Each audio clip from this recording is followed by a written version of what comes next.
Ha, you thought there was no audio. Hey guys, how's it going? So I thought I would go ahead and talk about who can beat McGregor. Obviously, we have seen in the past few months the development of Conor McGregor himself and also the amount that not only that he's grown as a fighter, but also the amount that he has cut back on shit talking, and I'll get that to him get to that in a minute, but I'm trying to do this all in one take because I want you to know what I feel unedited. So let's go ahead and talk about McGregor himself in the past, I don't know, the year that he had in 2016. So obviously, coming out of 2015, he beat Aldo in 13 seconds with a fucking ferociously good game plan that he was practicing in the back when he was warming up. He was planning that exact move that put Aldo to sleep, and that's pretty impressive considering that he knew he was going to do that. He absolutely knew he was going to do that, and Jose Aldo had no idea that he knew, and, you know, how that works is anybody's guess, because Conor McGregor is just that type of fighter, I guess, but let's go ahead and talk about 2016. So, coming out of 2015, he beats Aldo in 13 seconds. He goes into 2016. He's supposed to fight Rafael dos Anjos. That doesn't happen because Rafael pulls out with a leg injury, a broken foot to be exact.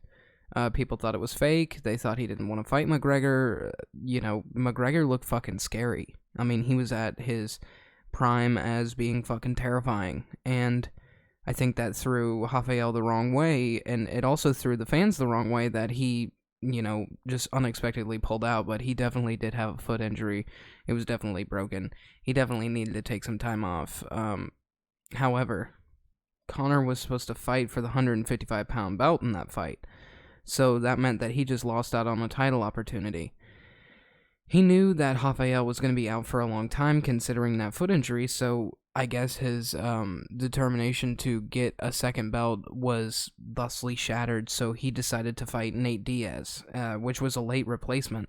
I believe within 12 days, I think, is when Nate came in for UFC 196. So Conor McGregor, not only that, Nate couldn't make 155. He couldn't make 160. He couldn't make 165. So they fought at 170. Conor doesn't even weigh 170 when he's walking around in real life. So, man, I don't know if that was the best bet for him at the time, but he definitely, was at like 168, I believe, for their first fight. And Nate was at 169. So it wasn't too bad at that time. Whether Nate cut weight for that fight, I have no idea. I'm very sure he did. I mean, he had to have at least cut like 7 or 8 pounds for that fight, maybe. But they were saying he was out of shape. I don't know what he walks around at. But however, they went to 196. Conor was tooling him up in the first round. People don't give him enough credit for that. Everybody likes to say, "Oh yeah, Conor got his ass whooped by Nate," and it's just like, not really. He was pretty much killing him in that first round, and we all probably thought that, man, if Conor hits him once, he's gonna fucking die, and Nate didn't die. He took a bunch of shots that would lay out a fucking bull, but Nate is just that way, and he's got a diamond chin. The only time he's ever really been knocked out is, I think it was by, oh fuck, I'm not going to be able to remember, but that's not the point. That's not relevant to the story. Basically, Nate has never really been knocked out. Even when he's had a knockout on his record, he didn't really even get knocked out. So, we go into the second round. Nate tools up McGregor, hits him with a right hand, hits him with a left hand. It staggered McGregor. It made it look like he was about to go out, but I think it had to do with the fact that in the first round, he was just killing him at a humongous weight that he wouldn't usually fight at, and you just, as he said at the end of the fight, you just can't fight people that are that much bigger than you at a weight that you're not used to being at that hard. You can't fight them that way. So, aka, he lost the fight. He lost the fight by getting staggered. He was tired. He shot for a takedown on Nate, which was sloppy as hell. It was really obvious that he was tired and hurt. and Nate slipped in a choke and just fucking choked him out. And that was the end, I thought, for the McGregor train, because it was over. People thought he was unstoppable. They thought that, he couldn't be beat, and then he got beat. But here's the miraculous story that came out of that. They go to, supposedly, they're supposed to fight at UFC 200. Conor doesn't want to do the media, which technically wasn't true. He just didn't want to go all the way to Las Vegas and do media because he was worried about, actually getting prepared for the fight. We ended up seeing that the UFC was like, no, you can't do that. You need to be here. You need to do the media. I mean, that's not the topic of discussion, but obviously he could have been given a wee bit of a break. Maybe even, they could have let it slide. He could have done like 2 or 3 things, and then he could have been out doing his thing. But they pulled him from UFC 200 because he said, I don't want to do the media. So he fake retired to make the UFC get scared. They didn't buy it. They didn't really care that he was off at UFC 200, even though that for sure hurt the pay-per-view buys. For sure. I mean, they put him on there specifically because this is our biggest star. He's going to be the main event of a fight that he lost only a little bit ago. And now, hopefully, he can pull out of it and make a big story for UFC 200. But that didn't happen because they pulled him off the card. They didn't know if Nate was going to fight anybody on the card. They were trying to find something they couldn't. So the main event then became Jon Jones and Daniel Cormier. Jon Jones, I guess, was that with the cop? Did he go to jail because of the cop? I think he did. I can't remember exactly. I don't remember what Jon Jones what he went to jail for. He's been to jail so many fucking times. But anyway, Jon Jones goes to jail. That fight goes off. Then it was Brock Lesnar and Mark Hunt, which was supposedly spoiled by, your boy, Ariel Helwani. But anyway, that's not the point. UFC 202 rolls around, and McGregor and Nate Diaz are going to fight at UFC 202. McGregor could do the media now. He was obviously put in the position where he was forced to do the media. But he went into UFC 202 and fought an amazing first 2 rounds. His third round, even the beginning of the third, was really good. But Nate boxed him up in the third. Conor worked very hard on trying to get his cardio ready for 170 pounds because he wanted to beat him at 170 pounds because he lost to him at 170 pounds. And that's the will of a fucking champion right there, ladies and gentlemen. If you get beaten at your weight class, or at a weight class that you're not even supposed to be in by somebody who definitely could make that weight easily, just like, somebody like Cowboy Cerrone. I mean, Nate Diaz is a big boy. He's a big, big boy. He's not fat, he's lanky, he's got very, very long reach for his size. Like, at 155, he's got one of the longest reaches. He's fast, he can box, he can take you down. He's got jiu-jitsu game that's fucking ridiculous. He's a very complete fighter, but he's never really had a streak that was impressive. He obviously beat Conor at 196. Conor beat him at 202, which is what we're going to get to. Conor got boxed up in the third after winning the first 2 rounds. I mean, very decisively. He got tired in the third. He was really tired. His gas tank was spent, and everybody was thinking, wow, he went from 196, not doing hardly any cardio, and now he does a lot of cardio, and he only went an extra, 5 minutes. And it's like, yeah, that's how cardio works, dude. Cardio takes a while to get really fine-tuned. Like, Michael Bisping is a cardio maniac, and it took him a while to get there. He didn't used to be like that. But here's the thing. Conor McGregor didn't have enough time to make his cardio that great, so going into the third, he was very tired. He was getting hit. People thought he was going to get knocked out. I never really saw any of that being an issue. Watching 202, I watched it live with some friends. Conor didn't look that great in the third. He definitely got fucked up, but he wasn't really bleeding. His face wasn't really hurting. Nate throws punches that don't even really look that hard, even though they really are, but he's just throwing them for volume to, Anyway, going into the fourth, Conor looked like he was going to get dusted for the next 3 rounds. or the next 2 rounds rather, excuse me, and he didn't. He came back in the fourth with a second wind that was incredible. I mean, he started beating up Nate in the fourth. Nate beat him in the fifth, and that's history. Conor won a majority decision, which he seemed to think that was crazy, like his reaction to it when it happened. But regardless of that, he won a majority decision against Nate Diaz. So he had one loss at the beginning of 2016. He got pulled off of a card, and then he came back and beat that guy at 170 pounds. His walking around weight, and beat somebody who more than likely weighed probably 15 to 20 pounds heavier than he did in that fight, and dropped him multiple times. I mean, could have finished it, but apparently Nate made an excuse and said, hey, my foot was hurt and that's why I was falling down. I was trying to get him to come down in my guard. And you know what? That may be true. But here's the thing. Conor went to UFC 205 after Rafael dos Anjos got beaten, royally destroyed by Eddie Alvarez. They had a fight together. Conor McGregor was going to fight Eddie Alvarez for the 155-pound title. He hadn't defended his belt at 145, so he left that division to simmer because, if I were him, I really wouldn't want to fight anybody down there either. There's not really much to do down there at 145. Now, there's a lot of people that could go to 145 that make it sound interesting for him to go back, but otherwise, it's not really that interesting, and there's not really that big of a draw down there for him.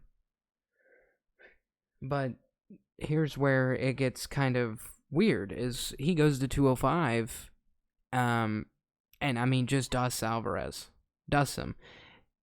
In a very convincing fashion. Like, there's no reason to even talk about that fight. I mean, he dusted him. It was over. He won the first round. He won the second round by finishing him with a beautiful combination a la fucking Donald Cerrone against Rick Story. He had a great combination, put him to sleep. But now we have to talk about whether Conor, who's going to beat him. Who could beat him at 155? And obviously, people would first off say Khabib Nurmagomedov. I don't really think so. I don't think Khabib can beat him, because if we watch Khabib's last fight against Michael Johnson has really good hands. He's definitely not one of the best strikers at 155, but he's close. I mean, he's got some good skills. He's got a decent amount of power. He loads up on his punches, though, which makes him miss quite a bit. When he fought Nate Diaz never looked any better. I mean, he was beating him the fuck up, winning rounds decisively, but Michael Johnson never wavered. He was still there the whole time, throwing good punches against Nate. I mean, Michael Johnson has fought world-class boxers and world-class, MMA boxers and things of that nature. But we have to talk about the fact that Nate beat him. But Michael Johnson goes in against Khabib Nurmagomedov, and Nurmagomedov, he was getting lit up for a bit. If he wouldn't have taken him down, he would have been in trouble. Michael Johnson was hitting him with some big shit, and it kind of got me worried. I thought, oh my god, are we going to see Michael Johnson beat Khabib? It was a really weird thought to have, but it ended up turning out to be Khabib went back down to the ground and took him out, so... But that's not really the point of the discussion. The point was that Khabib, he got lit up a little bit by Michael Johnson in that first round. Michael Johnson, while he definitely does have good hands, he's not the best in the division. Tony Ferguson has great hands. He's all around a really good fighter. He's got great jiu-jitsu. He works with Eddie Bravo. Eddie Bravo's in his corner now. And he has been for a while, but he was there with Tony in his last fight. Tony and Khabib is definitely the fight to make against Conor. Like, they need to have a fight, like a tournament type style. Whoever wins faces the champion. But even then, if Khabib were to beat Tony, which I don't see happening, I don't see Khabib beating Tony. I don't. If Khabib could beat him, Conor's going to whoop his ass, I think. I don't think Conor would let him get anywhere near close to him to shoot a takedown. he would use his reach and just mop him, just like he did to Eddie Alvarez. Eddie Alvarez has great wrestling. Eddie Alvarez, his unique quality outside of being a flailer type fighter, when he gets hurt, he goes into complete defense mode like a cat and then just starts whacking you with shit. And sometimes he got lucky and dropped people and finished fights that way. Khabib is a flailer.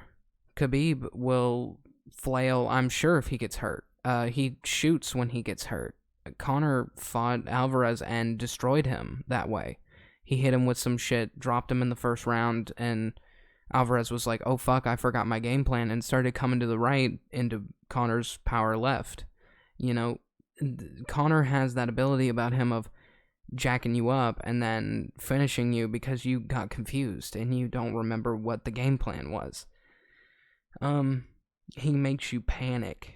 And the difference between, Khabib and Alvarez is very different. Khabib is very disciplined. He has a very disciplined lifestyle. He had a very disciplinary father. He's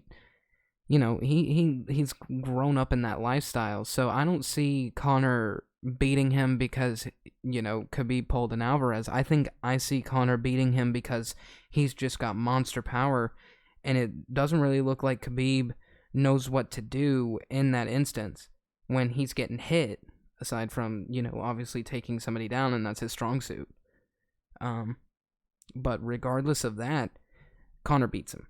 Now, however, if Tony fights Khabib and wins, and then he goes on to face McGregor, I don't know.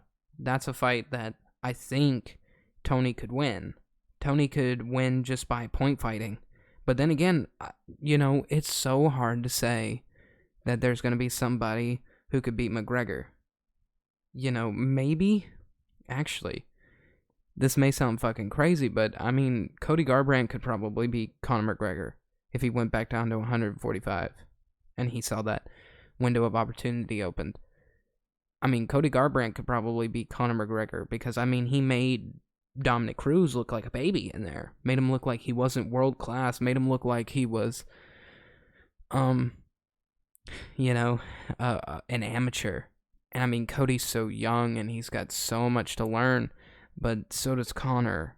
Conor hasn't really faced somebody that has made him change his game plan. He's definitely faced somebody who made him change his training lifestyle and, how he comes into fights, like Nate at UFC 196 when he lost to Nate. But I haven't really seen Conor get wavered, aside from Nate, by striking. He's never really been finished, knocked out. And that's a big fucking deal. If Conor got knocked out by Tony Ferguson, which I don't see happening, I see Tony point fighting him if he does. Because Tony's got good movement. But so does Conor. He can cut angles really fucking good. He can close distance superbly. He's got a way of setting up the left hand that people don't even really recognize when they're in there with him. Because he waits for you to punch, and then he punches back. That's what Eddie Alvarez seemed to think as well. And when you go back and watch their fight, that's what it looks like. Whether Ferguson could really beat Conor McGregor he's got a shot, is what I'm saying. But I don't think Khabib Nurmagomedov has a shot in hell, to be honest. Just because of what I saw with him against Michael Johnson. Michael Johnson is great. Conor McGregor is spectacular. And I think Khabib asking for the McGregor fight may be a fucking bad idea. I just do. But Ferguson asking for a Conor McGregor fight, that's probably a good idea. But I still think that, Tony would have a shot, but would he be able to truly capitalize on that shot is one thing that I don't know. Because, there's a difference between top 5 lightweights and Conor McGregor. I'm sorry, there just is. And Conor hasn't even really been in that division all that long. He's only been in there for a few months, and he only fought one fight, and he became the champion. And people, still say, oh, McGregor doesn't deserve that title fight. And it's like, well, he won. That's the thing. He beat Alvarez decisively. I mean, there was never really a time where Alvarez landed anything that really stunned McGregor. But I will say this, McGregor looked tired after the first round. If Ferguson were to be able to make Conor move around, if he could make Conor chase him and be elusive, kind of like a style that Max Holloway uses, because, I mean, technically, Tony Ferguson is the Max Holloway of the 155-pound division. If he could make Conor run around him like how Max made, Anthony Pettis run around him and try to knock him out, he may win that fight. But then again, like I said earlier, Conor cuts angles that are ridiculous. Cuts angles that are fucking spectacular. He's got a surgical left hand. It always lands. It hardly ever misses. It can have a fucking monstrous jab, or he can have an overhand left that's just it's unbeatable in that category of considering whether or not he can, knock you out or not. He can knock you out anytime, any place. And I don't see that with Ferguson, but I do see Ferguson having really, really good movement. I do see Ferguson trying to make Conor chase him. And if that happens, I think Ferguson wins. But then again, if Conor were to go back down to 145 and you have Cody Garbrandt coming up to 145, that's a fight that I want to see. That's a fight that I think Conor McGregor could lose. And I really wouldn't be too sad if Conor did lose that fight, because it's just like, god damn, Cody looked so damn good in that fight. He never looked any better. And he made one of the all-time greats at 135 look like a baby. Made him look like he didn't know how to fight. And could he do that to Conor McGregor? And I think my answer is yes. But I also think that Tony Ferguson could pull out like a decision victory. I don't think he could knock him out. So here's the moral of the story. Conor McGregor is a great fighter. I don't think Khabib wins. I think Tony Ferguson wins. And I think that, Cody Garbrandt could really give McGregor a run for his money more than Tony Ferguson. And that's how I truly fucking feel about it.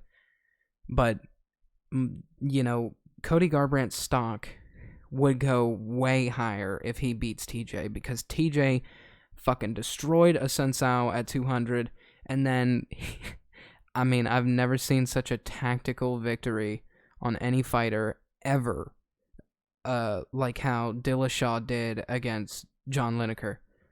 It was fucking spectacular. So if Cody can get out of that fight with TJ Dillashaw with a win, ooh boy, his stock goes way up in that category of being able to beat Conor McGregor. Will we ever see that fight? Probably not. But that's my number one pick, actually. Which I never thought I would be saying that. But when he beat Cruz, that changed the whole damn conversation. So, moral of the story, Conor's good. Tony could probably beat him via decision. And Garbrandt could finish Conor McGregor. Thank you for coming by. Goodbye.